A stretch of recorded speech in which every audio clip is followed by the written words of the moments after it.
مزید تفصیلات واسطہ ہمارا جوائن کوتا رپورٹر بسری بگٹی ہے۔ جی بسری بگٹی، کیا تفصیلات ہے اس حوالے سے؟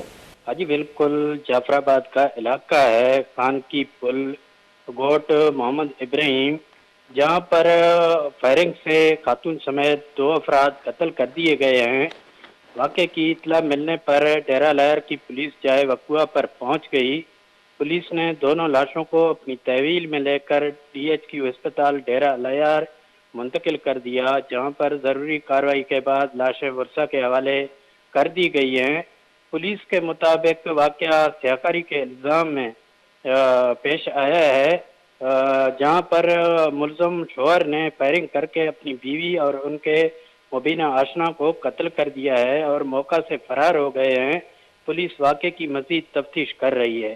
جی بہت بہت شکریہ مسٹر بگٹی، ہمیں تفصیلات سے آگاہ کرنے کے لیے۔ ڈیرہ لیارہ نزدیکا یک زال بولا ہوار 2 مردم کشک بوتا وہ ای ویل خان کی پلے گوٹ ابراہیمہ پیشت کا پولیسا لاش اسپتالا سر کتگاں پولیس ردا ای ویل سبب سیاہ کاری گشک بو گئیں ملزم کوش آپد جستگاں پولیسا دمک انگر کتا۔